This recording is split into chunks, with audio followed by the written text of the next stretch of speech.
It's so interesting. It's so interesting. It's so interesting. It's interesting. Welcome to It's So Interesting, where people talk about their work and life experience. I am George Spitzer. I have with me Penny Jenkins, and I'd like to have her introduce herself about what she has done for the past 35 years. Well, thank you, George. I have been having a wonderful life the last 30 years, but as an employment, I have been the executive director of the Council on Alcoholism and Drug Abuse in Santa Barbara, California, and the head of Fighting Back, the community collaborative against alcoholism and drug abuse. Other things I've done, you want them later or now? Now. Oh, well, other things I've done. Don't forget, nobody knows you at this point. Oh, well, I have been involved with the community. I love the community. I am on the board of Westmont Foundation. I've been on several boards. I've been part of Rotary. I've done a lot of community things. I am fortunate to have received lots of awards for the work that I've done, which is wonderful. And I have built the Council on Alcoholism and Drug Abuse from a very small 8-employee operation to over 100, and a budget of approximately $6 million from $180,000. So it's grown, and that's because alcoholism and drug abuse affects all sorts of things: poverty, crime, health. Anyway, so I have loved my job. I've met wonderful people, and now I'm retired.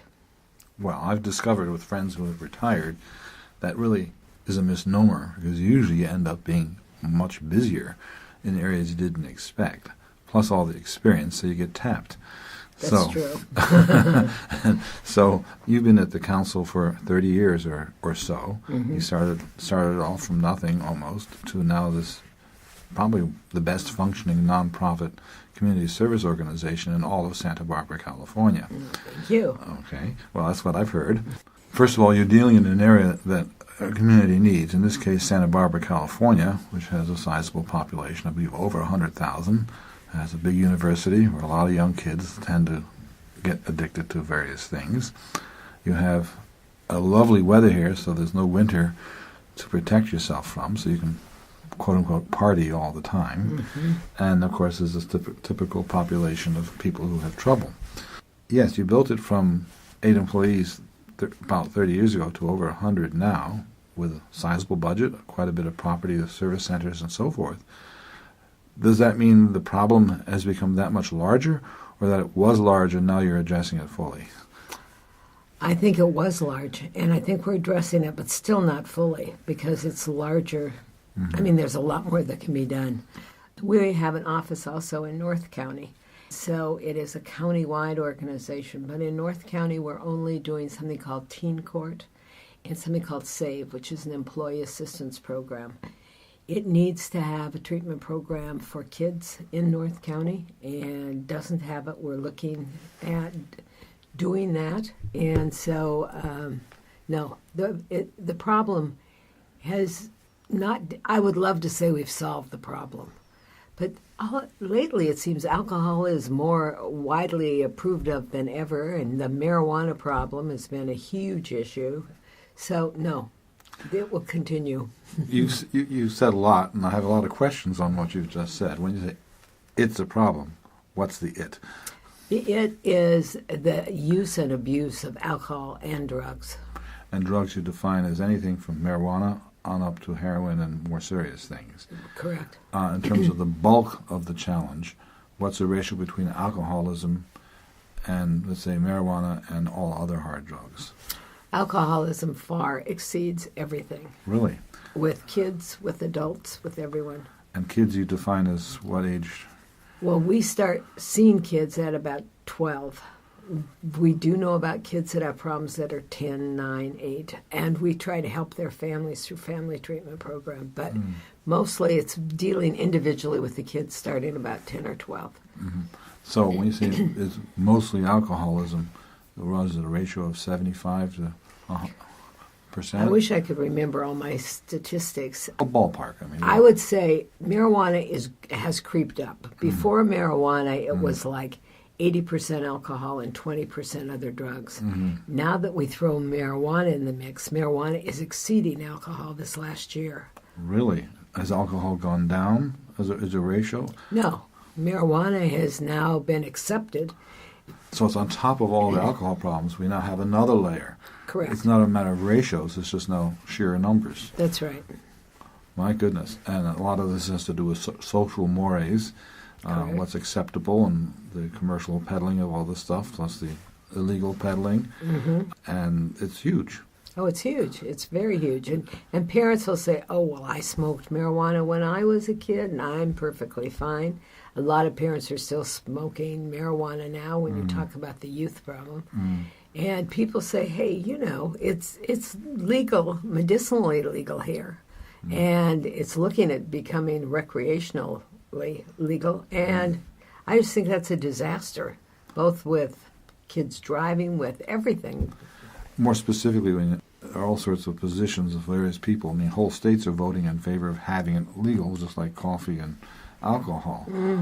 But the fact remains, from your point of view and experience, because you've been in the trenches and over the trenches, what is it about marijuana that's, quote, harmless, or that is harmful, either at the time or down the line? What does it do to a kid or a family? I'd say during the developing brain, from age up to age 24, the child's or adult, whoever you want to call them, their brain is developing up to age 24 and affects that development. After 24, it's less harmful because their brain is developed.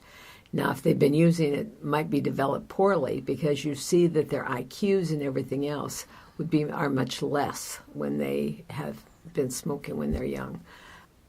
It is harmless. I suppose they talk about how you can take it if you've got cancer or something, and it relieves the pain. And that's, I think, a political thing that was done by the people that smoke pot to try to get it legalized. And George Soros has been behind that whole thing.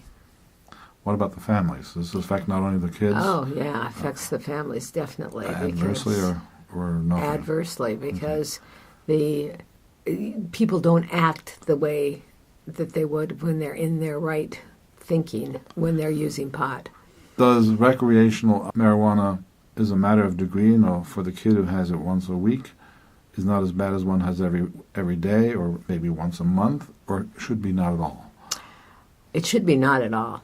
There's a program that we have at our Daniel Bryant Center called the Cannabis Youth Treatment Program. And basically it's for kids that are getting so they may only smoke on the weekend. They're not addicted to it, but they're getting so that's all they look forward to on the weekend. I mean, it's starting to really affect them, and it's before they're addicted to it that we try to prevent it. With education and institutions and films and talks and so forth. Right. So effectively, a responsible parent, of which most are but not all, Correct. And of course kids who have some self-awareness should realize it's a very bad career move to get involved. It definitely is. And not everyone gets addicted, just like not everyone becomes an alcoholic. But they're walking on a slippery slope. So it's an entry drug, so to speak. Then it's much easier to do something that's harder. And then, of course, there's the whole aspect of human nature, and kids under the age of 24 tend to think of themselves as invincible. Oh, absolutely. And that none of this can affect them. They just sleep it off or whatever. I mean, I've never done any of this, but I've read enough to know that there is no such thing as no effect. That's right. That's right. Okay. I want to dig a little deeper because of your vast experience. As anyone who's had to deal hands-on with this for 30 years straight in a community knows, besides all the pointy heads in schools and sociologists and so forth, what it is that needs to be addressed. And from my perspective, it's more in thought and society. What is the best thing a parent can do for their kids, including up to the age of 24, in regard to responsible entry into adulthood? The most important thing is to talk with your kids. I mean, that sounds so simple and so whatever, but if you talk with your kids, you are educated yourself about the effects and what it does. not use in front of the kids. Not use would be best. But the best thing is to talk to your kids, answer their questions, bring up the issue that they won't bring up, and tell them why you are so proud that they're not doing this. Keep them involved in lots of other activities. They get involved in these things when they're bored. Also, look at who their peers are. Often, if you see them running around with a bunch of potheads or a bunch of alcohol-consuming kids, you can assume that child is doing it too. Point out all the positive ways they can live. You hit a word that I want to explore a little bit about boredom. There is so much around entertainment-wise, the computer with the web and all the entertainment on there, and the LinkedIn and Twitters and all this. All this is boring? Well, I think it's not all good. I mean, I think it's not boring, and I think it's good to get involved to a certain extent with that. But they need to get involved with other humans, in my opinion, and not just on the computer or the communicating in that way. They need to explore the world and actually see the world itself. Which brings another question. I'm hopping around here because there's so much. I'd like to just throw this word out and then you can address it because it's a big one. Hypocrisy. Oh, it is a very big one. There are do as I say but not as I do kind of thing. That's destructive in any category. Oh, absolutely. Absolutely. So what are your pearls of wisdom about that? Well, I think it would be wonderful if all parents would be perfect role models, but they're not. And so I think there's a whole lot to do in working on the parent or the guardian or whoever the kid is living with. And it's important that they don't drink. And if they do, they don't drink in excess. I'm not a prohibitionist, but none of those things, I have not seen positive results out of any kind of use. Once the kid is over 24 and has been taught responsible alcohol consumption and possibly an occasional smoking of pot, is there any adverse effect then? Well, there's adverse effects. I mean, if they have smoked much pot ever, they seem to lose any sense of direction, they don't know what they want to be, what they want to do, they aren't willing to work, that sort of thing. If they reach 24 and they start using pot, we say it's not as bad because the brain's developed, but it's not good. It doesn't do anything good for them, and the parents... So it sounds like more and more as this conversation goes along, the parents have a lot to do with this problem. I think that's the major part. I think it's a very, very major thing. And the kids and their peers is... Some parents are very responsible, and obviously some parents aren't. Much of your programming that you do, and much of your programming, does it address that parental issue, or do you deal just with those who are abusers as far as drugs and alcohol? No, we have all sorts of programs there. The council has 16 different programs. They have a parent education program. They have one for parents that have kids that have destructive behavior, but they also have them for parents to educate them about alcohol and drugs in advance.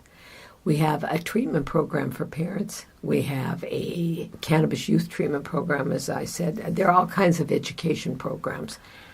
Is this all voluntary? I mean, there's no law or program, governmental rule requiring a parent or a child to go through your programs, or is it always voluntary? So who makes the first step to get them in the programs? Well, the police often do because they refer them to probation, who has their hands full. And we happen to have a couple of programs, one at the Daniel Bryant Center, and we have one called Teen Court that they refer to. And Teen Court is a jury of kids. And these kids are referred there. Their parents are asked to come. If their parents don't come, their guardian comes. And they go in front of this jury, and they have said they were guilty before they ever go there. So they're not determining guilt. We have volunteer judges, which are more like facilitators. It is more along the lines of where do we go from here? Yeah. Now that we've done whatever. And they actually meet in the courtroom, and they actually have a judge, and they actually have this jury. And kids are much harder on kids than adults They'll say, what are you trying to pull? We know that you smoke pot. We know that you do doobies or whatever they know about them. And then they give them a sentence, and that sentence can be that they have to go to treatment, or it can be that they need to go to do community service. I mean, they usually have three things: community service, education, and a fine. That brings up an interesting thought, because many problems that, for lack of a better description, humans have to deal with because of the human condition, can have all the ideal thoughts and spirit that you know is right, is self-awareness or selfishness. It seems to be the opposite ends of the pole. How much of that plays into this? I think a lot plays into it. Kids that have no self-esteem or whatever, and kids really want to be accepted and liked and all that kind of stuff, need to learn of what's good about them, all their good qualities. And even if they have terrible homes and terrible anything, that they can succeed, and what it'll take to succeed, and what is success.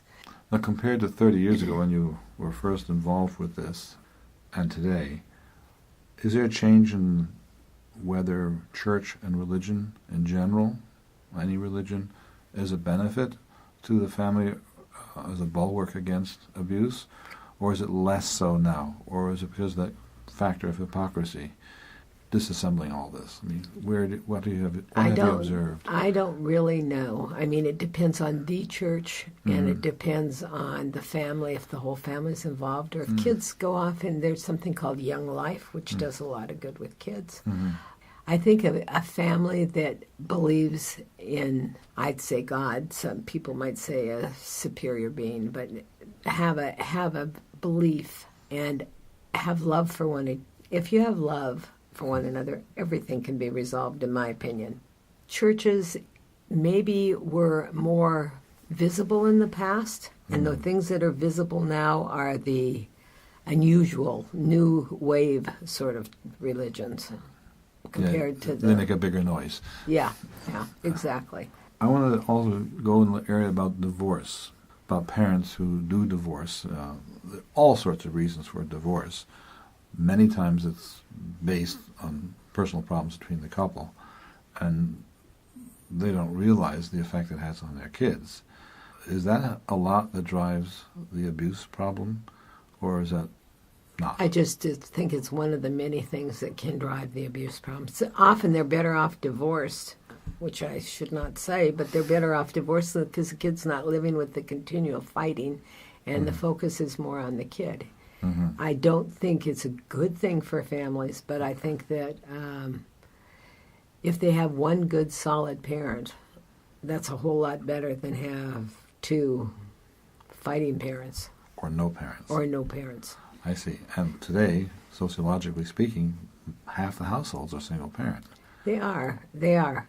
It's interesting the roles that have developed over these years to fill in the role for the parents. Like we have a mentor program, and the mentor is told, the school has asked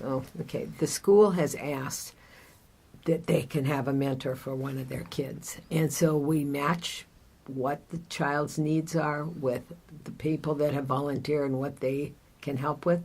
And they might just go during lunch hour and have lunch with them and walk with them and just be a sounding block. They might help them with their schoolwork. They do a bunch of things because they're a lack of parents. There was one little boy I know that his teacher called and wanted to know if his mentor could come more than one day a week. And I said, well, why do you want that? And he said, that's the only day he'll come to school, is because his mentor's there. So there are other people in kids' life that can sort of help fill that gap. Of all the programs, and we don't have time to go through every program, but you must be aware of some programs that are more successful than the others. What do you think is the most successful program that addressed the problem immediately? That's the first part of the question. The second part is, which one is best for the long term in the organization? Well, anything that you can do immediately, such as when it's teen court, and if they immediately go in and they immediately have to have help in one way or another, immediacy is very good. But long-term is how they get the long-term help. That's more with adults, I would say. It's with kids too. But adults, once they're an alcoholic or consume way too much or many drugs and all that sort of thing, it's much, much harder. If you can work with kids and get them on the right path, it's much better for the long term. This is a sort of a far-out question, but maybe not, because you're dealing with humans a lot. But we've been referring to humans. We haven't mentioned much about spirit, and to everybody, spirit means different things, anywhere from the Ouija board type all the way to the totally metaphysical. The fact remains that, is this one of the aspects that kids are looking for? And if they had it, they wouldn't rely so much on material drugs? I believe so. I don't know if they're looking for it, but when it comes and they recognize it, it makes a huge difference in their lives. To be able to get that to happen, if they have a friend who's very involved in something or their family is, and they get an understanding, that's the best thing that could happen. Also, have you, in all these years, seen dramatic turnarounds? I mean, all these programs, of already aspects of what you're dealing with, have had success, of course. But is it always successful? I mean, is there a ratio? Is it 80% successful, half successful? Well, we have statistics that we would keep, and we have statistics that for the following 3 years of follow-up work. Generally, I would say with adults, it's about 60% successful. With youth, it's about, it's a little less, quite frankly, because about the third time they get help, then it's longer term. But they think, oh, I'll just do this, and then I'll go do what I want to do. So it takes a little longer to the get invincibility factor. That's right. At some point, they realize they're mortal and they have to take care of themselves. Yeah. And another thing that plays a big role that we haven't talked about are the schools. When I first came to the council, the schools, not any principals had any problems with any kids. There were no drugs in their schools. It was a matter of they didn't want their school being pinpointed as a place that kids use drugs. And over the years, a big change has been that they recognize alcohol and drug problems, and they welcome prevention programs, and they welcome good referral programs and that sort of thing. I'm going to bring up another word which has a lot to do with ethnicity, and not necessarily black and white, but it could be Hispanic, it could be Far Asian, is hope. Hope for the future. When kids see no hope, is that a big problem in causing the abuse, or is that so remote as to not be a good question? Well, no, I think it's interesting because I've never looked at it from that perspective, really. I have assumed, they have the good family and all of that, they'll have hope.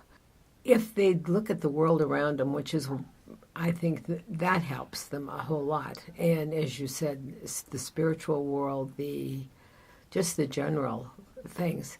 As far as ethnicity is concerned, we have all these statistics as to who uses drugs the most with kids from this age to that age. And it's interesting that there's more use among Hispanics than blacks and more among blacks than whites. But it's like 47% white and 50% black. I mean, it's not a huge deal. So it all just depends on the circumstances they live in. Well, with a 47% versus 50%, that's statistically negligible. Oh, right. So essentially it has nothing to do with that. And Hispanic is only 1% over black. So, I mean, it's... we just scotched that That's concern. Right. That's okay. right. I'd like to turn a little bit toward you. You've been talking about the programs you've built and supervised and developed in the last 30 years. What got you into this to begin with? I had moved here. I was an interior designer in Scottsdale, Arizona, and I thought I was going to be an interior designer here. But just before moving here, my middle child, my 16-year-old daughter, died. She died indirectly from drug abuse. She committed suicide. I couldn't understand it because we had this great loving family. We had all this positive things as far as I thought in our life, and how could this happen? So I went back to school to get my master's in psychology, seeking an understanding. The person at the school was the head of the Council on Alcoholism and Drug Abuse. They needed an executive director. Here in Santa Barbara or Yeah. in Scottsdale? In Santa Barbara. Okay. They asked me, you have a business background. Is this something you would do? And I said, well, I'll do it temporarily. 30 years later. Yeah. And I found it really rewarding, more rewarding than an interior designer. You can create something beautiful, but it's material. You're dealing with kids and people and lives. I really found that this was the place for me, and I really enjoy it.